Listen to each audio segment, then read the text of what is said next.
Amém, amém e amém. Fica à vontade, meu querido. Deixa Deus te usar. A paz do Senhor, irmãos. Como meu amigo, pastor Max, eu ainda vou acostumar a chamar ele de pastor. Eu conheço o Max já há algum tempo, o pastor Max há algum tempo.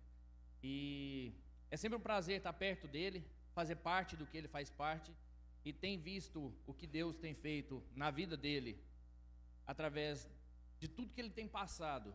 Hoje eu estou um pouco calado, minha esposa tem me perguntado, eu brinco muito, eu falo muito. Minha esposa, te amaram, te fez hoje, está o dia todo me questionando, por que você está calado, por que você está calado?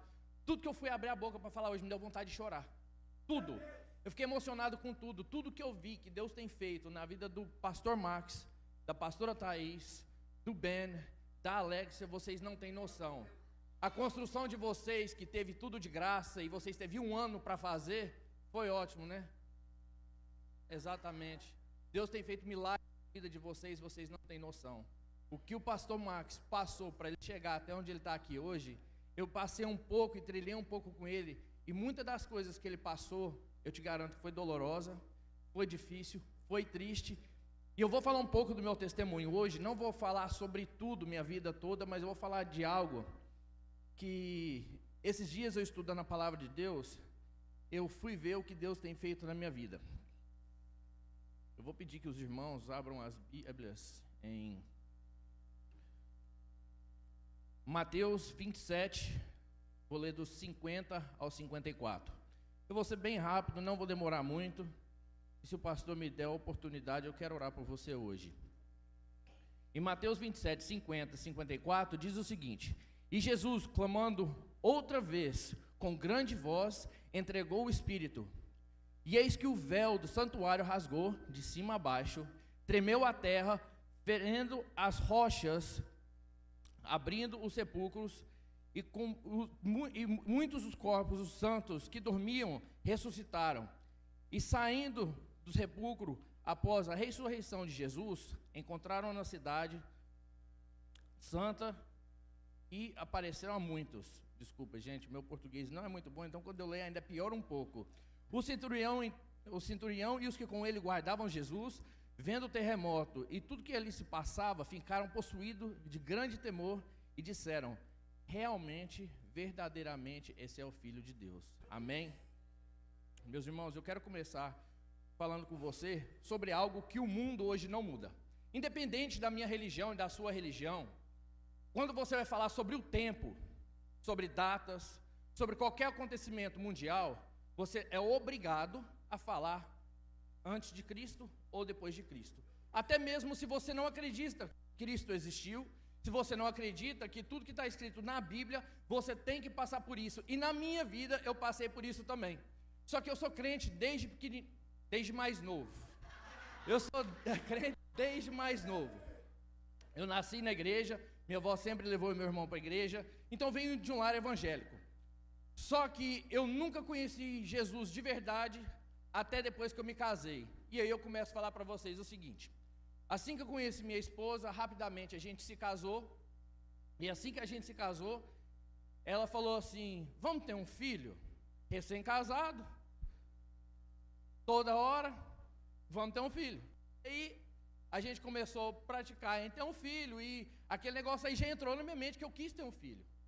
Só que eu não sabia que esse filho ia mudar a minha vida. Se você prestou um pouco de atenção aqui, quando o pastor Max falou a respeito sobre minha família, somos eu, minha esposa e uma filha. Minha esposa então engravidou. Quando minha esposa engravidou, no começo foi um mar de rosas, porque eu e ela tinha uma vida boa, eu ganhava muito bem, a gente estava construindo nossa primeira casa juntos, a gente estava passando por um processo que parecia literalmente um mar de rosas, como se o mundo tivesse unicórnio e fosse cheio de rainbows. Não no sentido que você está pensando, viu? Cheio de rainbows. Então, meus irmãos, a partir do momento que ela engravidou, a gente muito feliz com todo acontecido. Um dia, Stephanie vira para mim e fala assim: amor, estou sangrando. Para mim, que sou homem, é normal, mulher sangra. Eu fui no Google na hora, quem já sente qualquer dor, passa por qualquer dificuldade, primeira coisa que você vai perguntar é o Google, não é um médico, porque o Google sabe tudo. Eu olhei e falou que era normal. No que falou que era normal, eu falei para ela, ela falou assim, eu prefiro ir para o hospital. Assim que a gente pisa no hospital, o médico já encaminha ela para uma maca e fala que ela está entrando em trabalho de parto. Só que ela tinha acabado de engravidar, tinha algumas semanas, tinha 25 semanas? 23 semanas. Tinha 23 semanas e uma criança que nasce com essa data, ela não sobrevive. Todo mundo concorda? E assim que ela deitou na maca, eu desesperei, porque primeiro que eu não quis ir no médico, e segundo que eu estava um pouco duvidoso do que ele estava falando, porque o Google falou o que falou, e o médico sabe menos que o Google. E aí eu falei para minha esposa, eu falei assim, amor, você tem certeza? E ele começou a fazer todo tipo de teste com ela, e assim que ele colocou os 2 dedos dele nela, ele falou assim, a parede do útero sua está muito fina, vamos precisar de colocar você deitada, você vai ter que ficar de repouso geral, e daí nossa vida mudou completamente. A partir desse dia que ela deitou na cama, minha vida foi fazer aquilo que eu nunca fiz. O antes de Cristo, meu Diogo era, eu sei tudo, eu faço tudo, eu tenho forças para fazer tudo, eu sou bem sucedido, eu trabalho para mim mesmo, eu tenho algumas companhias, eu não dependo de ninguém e eu pago para qualquer coisa que eu quiser. E a gente estava construindo nossa casa, e muito feliz. Então, o Diogo antes de Cristo, mesmo sendo crente, e a razão que eu estou pregando sobre isso agora, gente, porque tem muita gente que vem na igreja, que bate cartão e acha que é crente. Tem muita gente que vem para o culto e fala assim, eu sou crente, bate no peito, participa do culto, louva a Deus, vem aqui, chora, e toda vez que o pastor Max provavelmente fala, alguém quer aceitar Jesus? Essa mesma pessoa sempre vem e aceita Jesus da mesma forma, mas nunca muda de vida. E por que eu decidi mudar de vida? Quando eu vi a minha esposa Stephanie na situação que ela estava, cheia de fio ligado para todo lado, deitada numa cama já há uma semana, eu falei, meu Deus, isso não vai acabar nunca. Parece que todo dia que passava era quase que um mês. E minha vida começou a ser do trabalho para o hospital, dava a hora de eu fazer meu serviço, eu fazia no computador, preparar o trabalho do dia seguinte, e eu voltava para o hospital para dormir com ela. E eu via o desconforto, porque primeiramente, gravidez já não é muito confortável deitar, ainda mais uma maca de hospital, e ainda mais com 1 milhão de pessoas vindo de 5 em 5 minutos, checando você toda hora. E eles muito preocupados com a Stephanie, até que um dia, parece que estava indo tudo bem, ela levantou, com 2 semanas já no hospital, falou assim, eu quero ir no banheiro. Aí eu peguei, ajudei ela, e assim que ela foi no banheiro, vou voltar ao porquê que eu estava tão triste o dia todo, meus irmãos, para mim é muito difícil falar sobre esse assunto. Eu carregava uma culpa muito grande a respeito do que eu vou falar com vocês hoje. Então, se eu me emocionar às vezes, não leva mal não, já fiquei muito feio para as fotos quando eu estava louvando a Deus ali. Então, eu peço aos irmãos que tenham um pouco de paciência. E o que aconteceu foi que ela se levantou, foi no banheiro, e assim que ela foi voltar para o quarto, eu vi sangue escorrendo as pernas delas abaixo. Eu rapidamente corri no corredor do hospital, e eu chamei o médico. Eu comecei a gritar, na verdade eu não chamei. Eu comecei a gritar, nurse, nurse, nurse, nurse. Veio várias mulheres, e tinha uma petitinha, menor que eu, e ela, todas as vezes que ela ajudava a Stephanie, ela era muito lentinha, bem calma, bem tranquila. E essa mulher virou um furacão, meus irmãos. Ela arrancou tudo rápido, pulou em cima da Stephanie, jogou os negócios em cima dela, amarrou ela na maca do jeito que tinha que amarrar. Veio um médico e foi aplicando a anestesia dela. Enquanto a maca caminhava, eu via um médico em cima dela, já tirando a parte da onde ia fazer a cirurgia nela para arrancar o menino. Ela estava entrando em trabalho de parto. E a partir desse dia, eu comecei a ficar muito crente. Mas muito crente mesmo, meus irmãos. Eu mudei da água para o vinho. Eu comecei a orar mais, eu comecei a procurar a Deus mais, e eu comecei a questionar Deus. Deus, por que o Senhor tem que fazer isso comigo, só para mim ficar crente de verdade? Será que o Senhor está querendo me mostrar alguma coisa que até hoje eu não descobri nem na palavra, que eu não descobri por pregação nenhuma? Meu Deus, será que realmente eu estou em falta contigo, que eu vou ter que passar por tudo isso? Sabe por que eu perguntei? Porque quando estava passando por tudo, eu já perguntava aos médicos, se ele nascer com 25 semanas, como é que é? E com 26, e com 27, com 30. E aí com 30 ele falou assim, com 30 ele tem uma chance de viver. Ele é boy, has no chance. He's very weak. Falava sempre desse jeito. boy, menino, sempre é muito frágil. Menino não tem força. Se fosse menina, talvez sobrevivia. E a palavra dele sempre, para mim, era muito dura com a Stephanie. Era mais ou menos, só que ela tinha ouvido biônico, ela sempre escutava tudo. Então, a partir desse dia, eu comecei a procurar a Deus. Eu falei assim, Deus, eu não entendo por que a gente está passando por isso. Eu não quero entender simplesmente por entender. Eu quero que o Senhor faça o seu querer. Mas que o Senhor não deixe acontecer nada de ruim com minha esposa e nem com meu filho. Eu não sei se a mídia tem aí. Foi nesse dia que meu filho nasceu. Não lembro a data direito, porque eu sou pai e eu não sou de data. Olha o tamanho da minha mão comparado ao corpo do Jacob. O Jacob nasceu, ele tinha 600 gramas.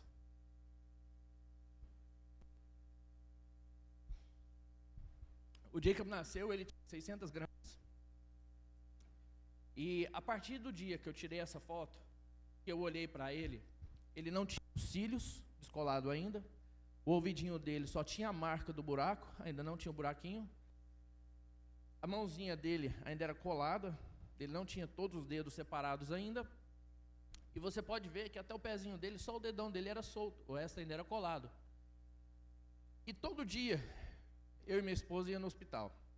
E todo dia, era um gigante diferente. Todo dia, a gente enfrentava um Golias. Todo dia, eu virava para minha esposa e eu falava, a gente não vai dar conta. A gente não vai dar conta de passar por isso. E a partir do dia que eu comecei a orar mais, e procurar mais a Deus, e eu fui tendo mais resultados da minha oração, parecia que Deus estava trabalhando em prol da gente e do Jacob, mas sempre acontecia coisas que, por mais que Deus trabalhava e Deus ajudava, parecia que o inimigo ainda era mais forte, porque ele ficava sempre jogando setas na minha mente. Você vai perder seu filho, ele não vai sobreviver, e para não melhorar, com mais ou menos 30 dias, o médico vira para a gente, o olhinho dele fazia assim muito rápido. E eu perguntei à médica, né? Eu falei, por que faz isso? Ele falou assim, olha, eu acho que seu filho tem microcefalia. Hidrocefalia. Por isso que minha esposa está sentada aqui na frente, é porque a gente não lembra de tudo.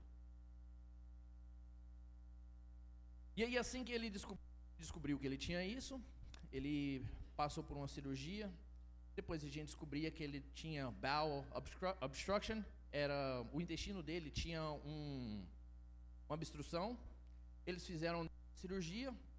Com 15 dias, descobriram que a cirurgia foi mal feita. E só para vocês terem uma noção, essa cirurgia ela leva mais ou menos de 4 a 5 horas. Nenhuma pessoa normal ela já não tem uma grande chance de sobreviver. Para uma criança com 28 semanas, 29 semanas, ainda é pior ainda. Ele teve de refazer essa cirurgia. E enquanto ele fazia essa cirurgia outra vez, veio uma nurse, uma enfermeira, e falou para a gente, olha, esse médico, ele nunca precisou de fazer essa cirurgia 2 vezes, ele nunca errou. Eu não sei por que vocês está acontecendo isso, mas fica tranquilo, o médico é ótimo. Ele não vai atrapalhar a luz, e ficou top. Então, o médico virou para mim, para minha esposa, após a cirurgia, e falou, seu filho está bem. A gente fez uma amizade muito boa com os enfermeiros, as enfermeiras, e de lá de dentro mesmo eles mandavam foto, mandavam updates, falavam, seu filho está bem, está vivo, está respirando, está isso, está aquilo, batimento cardíaco está assim, está assado. E a gente, aos poucos, foi começando a crer mais em Deus. Meus irmãos, eu nunca tive tanta fé na minha vida. Eu nunca vivi milagre após milagre, por isso, pastor Márcio, quando o senhor estava me contando tudo que o senhor passou para chegar onde chegou, eu fiquei calado, porque eu estava me emocionando, porque eu estava me colocando no seu lugar, quando eu passei pelo que eu passei, e você da mesma forma, construindo uma igreja, começando uma família nova, começando um lugar novo. Não é fácil, não é fácil, e depender de Deus, meus irmãos, quando você tem dinheiro para comprar o que você quer, para pagar o que você quer, e você é patrão, e você é dono, e você faz e acontece, é ótimo. E quando ser isso tudo não te leva a lugar nenhum, e você tem que depender de Deus. E aí foi que virou minha vida, porque a gente tinha dinheiro, a gente tinha uma vida boa, e mesmo assim o nosso dinheiro não comprava a saúde do nosso filho, não tirava ele do hospital, e não podia fazer nada por ele. Teve um dia que chegou na nossa casa um bill do hospital. A gente não chegou a ver o bill, porque a enfermeira falou, vai chegar um bill na sua casa, você só joga fora, não precisa se preocupar. Porque uma das minhas preocupação isso também era, né? O que vai ser o bill do hospital de uma criança que fica dentro de níquel todos os dias, com toda aquela atenção? Eram 2 enfermeiras de manhã cedo, 2 enfermeiras à tarde, sem falar que ele fazia transfusão de sangue todos os dias. Todos os dias ele tinha que tomar sangue, todo dia ele tinha que levar vacina, todo dia ele tinha que fazer certas coisas que mantinha ele vivo. Até que um dia, ele, com aquele CPAP, que é aquele oxigênio, a enfermeira falou assim, ó, eu acho que quando ele sair daqui, ele vai ter que sair com isso e ir para casa. Eu me preocupei um pouco. E eu me preocupei um pouco porque minha esposa, ela não enxerga muito bem de um olho e do outro ela não enxerga nada. Eu falei, fora agora, não tendo a ajuda que a gente precisa dentro de casa, das enfermeiras, eu vou ter que também não trabalhar para ficar com minha esposa. Não que isso seria ruim, mas isso ia atrapalhar um pouco os nossos planos.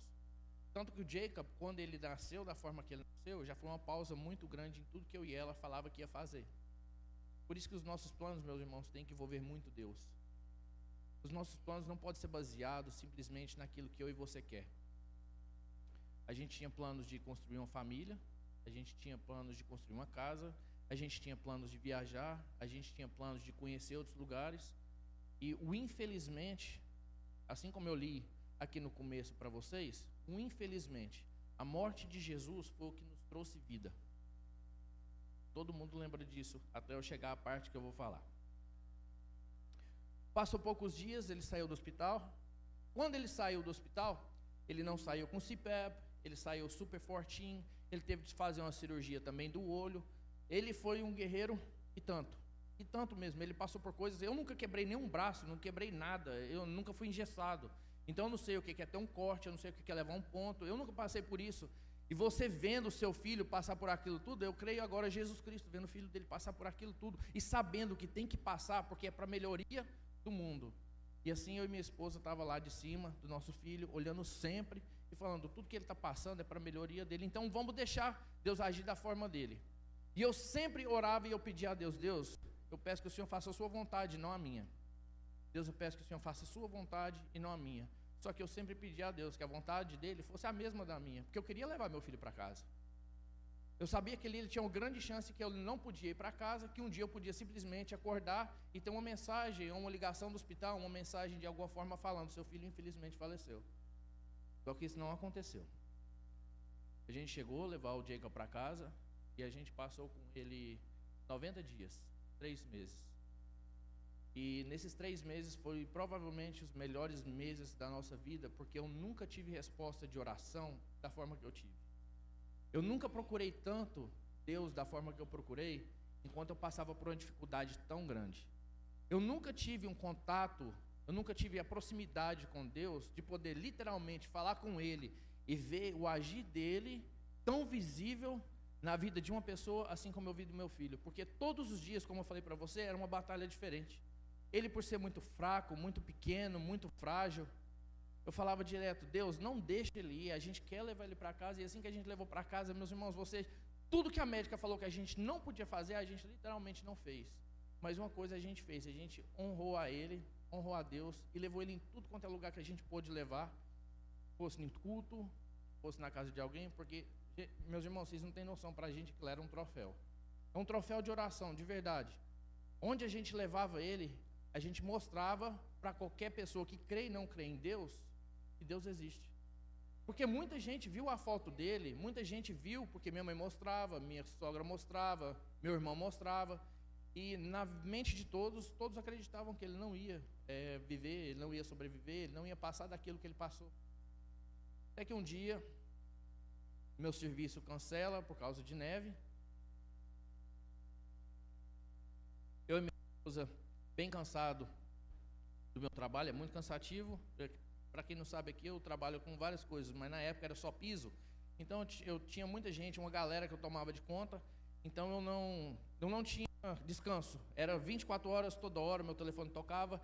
Só que nesse dia, para o dia seguinte, meu serviço cancelou por causa de neve. E eu falei para a Stephanie, falei assim, então vamos botar o Jacob para dormir, vamos deitar também, vamos descansar, que amanhã a gente pode acordar tarde. Só que eu falei, vamos acordar tarde, esquecendo que ele tinha hora de comer, ele tinha hora de deitar, de levantar, tudo dele Ele era um reloginho mesmo, de verdade. A Stephanie cuidava dele de uma forma que tudo dele, ele tinha um schedule, nada dele passava, era sempre no horário certinho. E aí esse dia, a gente deitou, eu coloquei ele a dormir, e ele tinha acabado de começar, umas semanas atrás, a saber virar a cabecinha.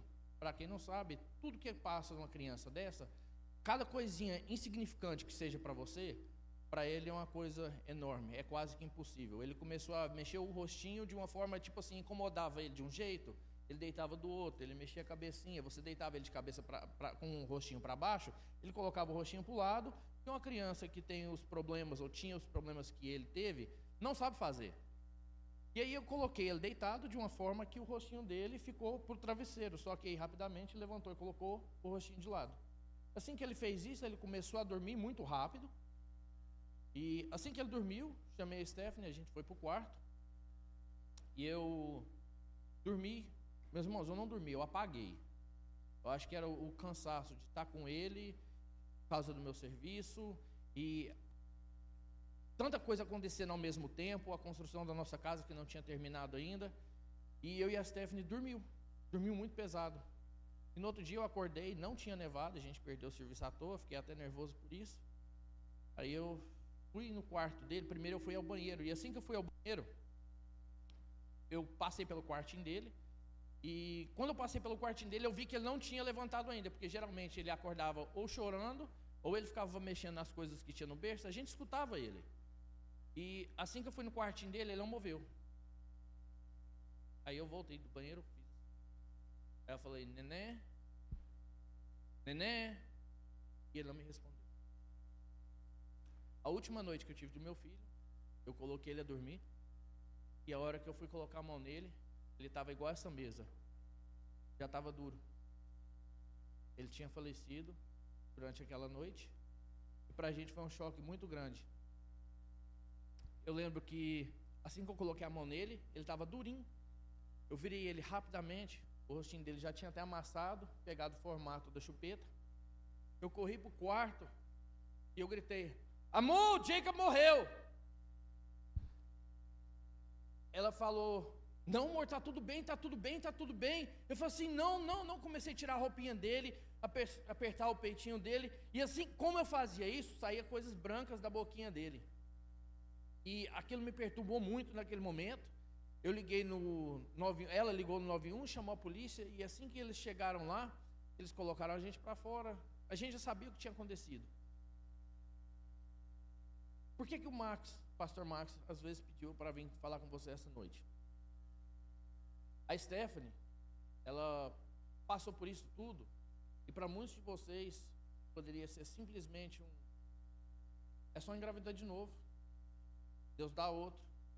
É fácil, durante um tempo, claro, todo mundo vai se sentir mal, assim como a gente se sentiu muito mal. Eu comecei a me culpar muito, eu entrei em depressão. Como eu coloquei ele para dormir, eu não falava para ela, eu demorei anos a poder falar isso para ela. Eu me culpava todos os dias. Eu falava assim, foi eu que coloquei ele da forma de dormir que ele dormiu, foi eu que matei meu filho. E eu me culpava muitos anos sobre aquilo, eu fiz terapia, eu conversava com pessoas, mas eu nunca me abria para falar sobre isso, porque eu falando, para mim, eu mesmo me condenava. Eu rapidamente comecei a querer dormir muito, querer ficar quieto, só deitado na cama, os meus prazeres, eu não tinha mais prazer nenhum. Um dia um rapaz que eu fazia terapia com ele falou assim, Diogo, me fala o que você gosta de fazer. Cara, eu não gosto de fazer mais nada. Gostava muito de carro, eu gostava daquilo, gostava daquilo outro, gostava de passear com minha esposa, eu não tenho mais gosto em comprar as coisas, eu não tenho gosto em viver. Meu filho me levou tudo que eu tinha de felicidade. E ele falou assim, Diogo, mas ele morreu, você não morreu. E aquilo ficou gravado na minha mente. Porque de uma certa forma, não só eu me culpava, mas eu também não estava sendo o marido que eu deveria ser para minha esposa. Minha esposa é uma pessoa que, se eu falar assim, amor, vamos mudar para a Flórida? Ela fala, vamos. Amor, vamos mudar para San Diego? Vamos. Amor, vamos fazer isso, vamos fazer aquilo? Ela me segue para todo lugar que eu vou. Amor, se eu falar assim, amor, vamos fazer isso, vamos investir naquilo? Ela fala, amor, eu confio em você, vamos. E ela sempre do meu lado. Então eu vi que eu estava perdendo até ponto com ela em agir da forma que eu agia pelo que eu estava passando.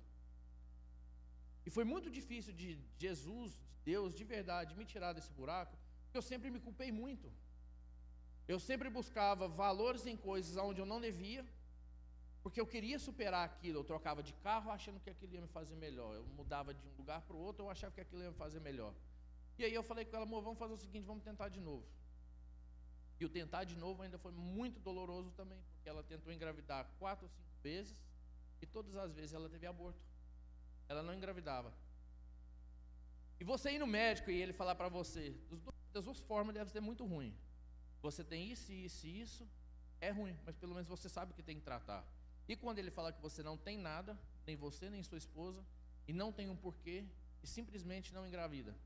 E foi 4 ou 5 anos a gente tentando, lutando para ela engravidar, e infelizmente, todas as vezes que ela engravidava, a gente tinha o mesmo sentimento. Será que esse vai durar? Será que esse vai colar de verdade no seu útero? Será que de verdade agora você vai engravidar? E todas as vezes que ela engravidava, a primeira e a segunda foi ótimo, porque a gente falou assim, agora vai, agora vai. Na terceira, na quarta, a gente já pensava assim, quantos meses será que você vai continuar grávida? Até que um dia a gente desistiu. Ela estava indo tomar banho e ela falou comigo, meu amor, vamos aproveitar a vida? Vamos viajar, vamos simplesmente viver. E nisso Deus já tinha trabalhado demais no meu coração, irmão. Demais, demais, demais. O que aconteceu com Jacob, o que a gente estava passando, todas as vezes que eu orava, e na vida do Jacob, como eu via muito claro o agir de Deus, era palpável. Quando eu falo assim, palpável, meus irmãos, vocês não têm noção. Todos os dias que ele estava vivo, a gente via o agir de Deus, porque o dia seguinte não era prometido. O dia seguinte era um talvez. 1 hora de vida dele a mais era sempre um talvez. E aí eu falei para Esther, eu falei, amor, então vamos viver, vamos passear, vamos curtir, vamos visitar lugares que a gente nunca foi. Mas aí, realmente, dessa vez, a gente estava crente, de verdade. Porque a gente não fazia mais o nosso querer. A gente fincou nossos pés na casa de Deus. A gente decidiu mudar de vida, literalmente, da água para o vinho. Eu tinha um grande problema com álcool. Eu bebia igual carro V8, todos os dias, toda hora. E tem 8 anos que eu não bebo, não coloco álcool mais na boca. E aí tem gente que vira para mim e fala assim, mas tu é crente, por isso você não bebe? Eu não sei aqui na igreja como é para vocês, mas eu falo um negócio. Se faz mal para vocês, se o Espírito Santo te incomodar, é pecado. Se ele não falar para você não fazer, tá tudo ok. Se não está na Bíblia, tá ok. Mas eu decidi não errar, não pecar, não fazer as coisas que eu ia, primeiro, atrapalhar minha vida com Deus, me afastar da igreja e me afastar da minha família também, porque eu e a Stephanie, a gente está muito certo. Nas poucas coisas que eu e ela briga, às vezes é uma toalha molhada em cima da cama, é uma roupa suja que eu deixei no chão, é um prato que eu esqueci de jogar no lixo. Ela dando comigo por causa disso. Nosso casamento não é perfeito, mas a partir do momento que eu falei para ela, amor, vamos desistir, vamos só curtir. Um belo dia, ela chega para mim e fala assim, amor, ela queria fazer a IVF.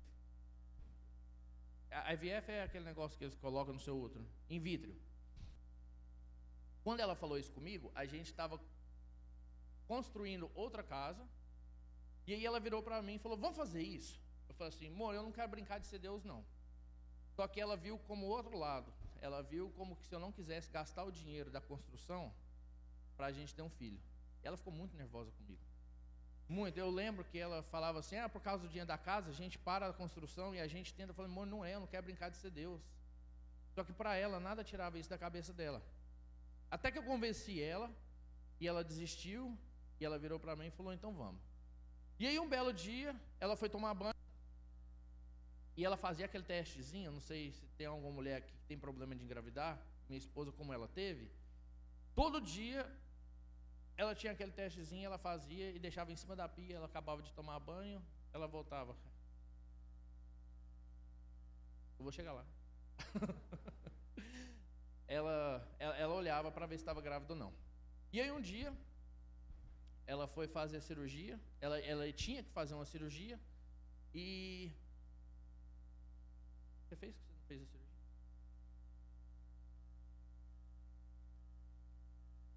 Ela tinha que tomar uma anestesia geral. Mas eu vou chegar ao ponto, meus irmãos, só porque eu não quero me delongar muito. Eu quero falar com vocês sobre outras coisas também.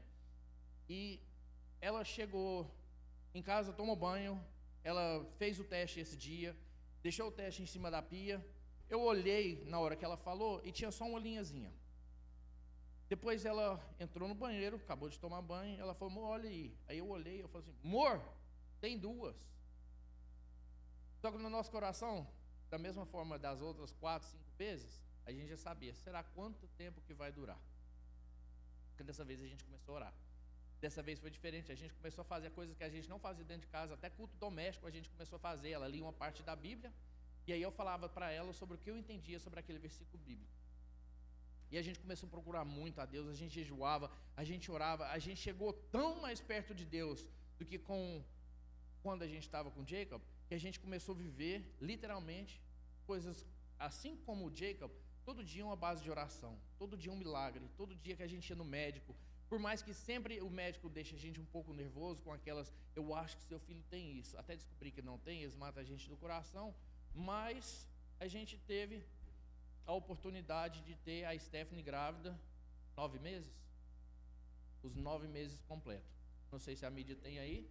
Essa hoje é a nossa Vitória, literalmente, o nome dela é Victoria, nossa princesinha, baguncenta no mundo, e essa menina mudou minha vida. O que ela fez, e eu não falo mudou minha vida, não é porque ela me fez pai, não. Ela me fez entender, assim como a Bíblia, tem que mudar a nossa mente para mostrar as coisas de Deus, que é possível na base da oração, e não é no nosso tempo.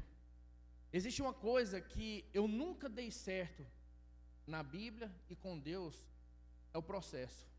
Eu sempre lutava muito com Deus sobre o processo.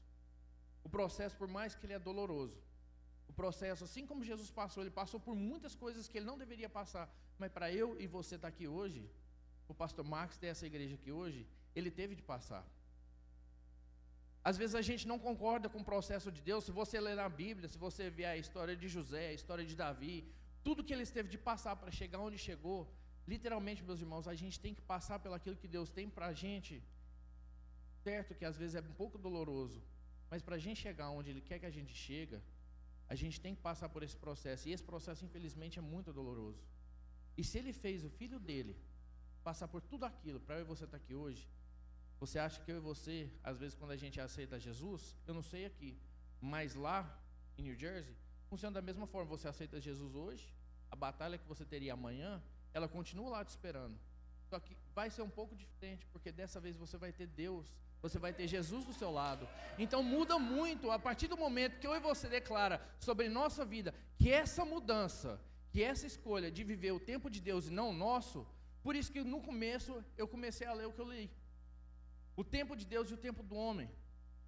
O antes com Deus e depois com Deus. O antes sem Deus e depois com Deus.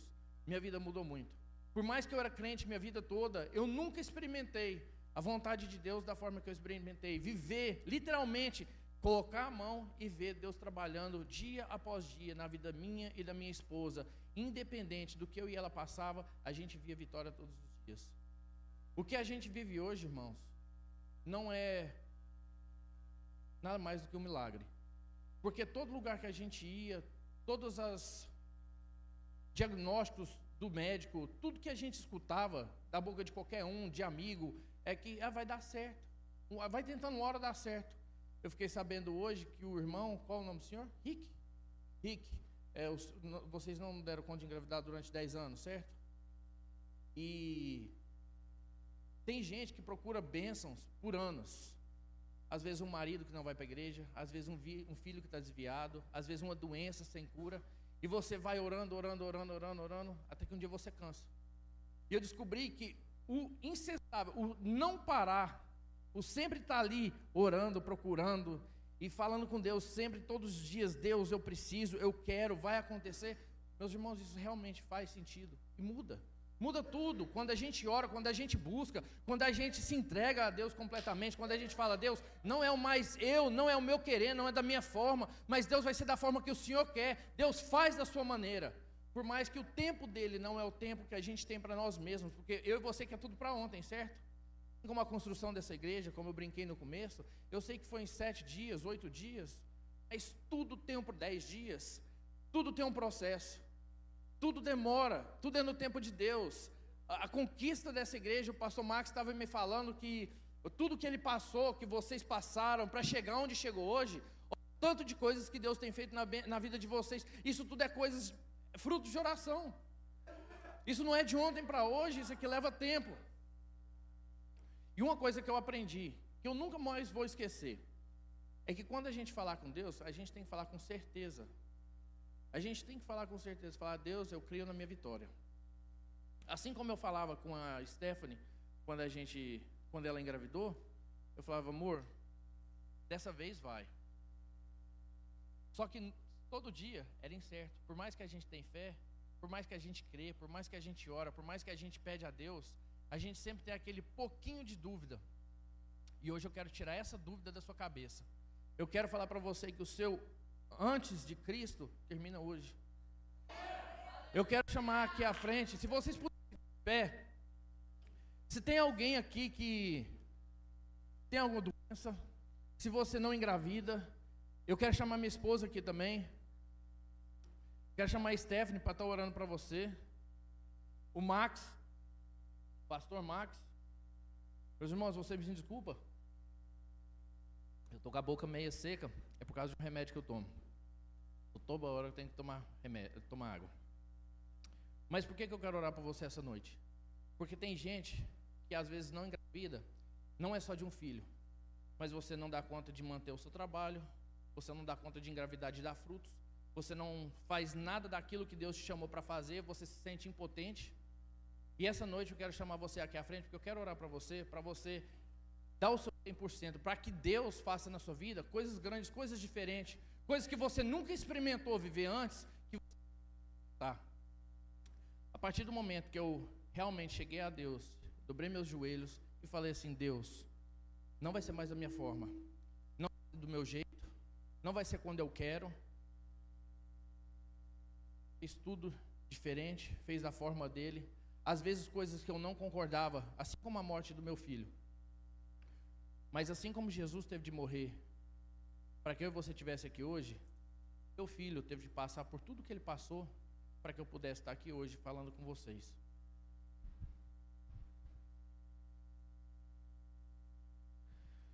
Tudo que meu filho passou foi prova de oração de tudo que eu e minha esposa pedia a Deus todos os dias. A gente pedia vida, a gente pedia saúde, a gente pedia cura, e mais do que tudo a gente pedia que Deus desse a gente tempo para viver com Ele.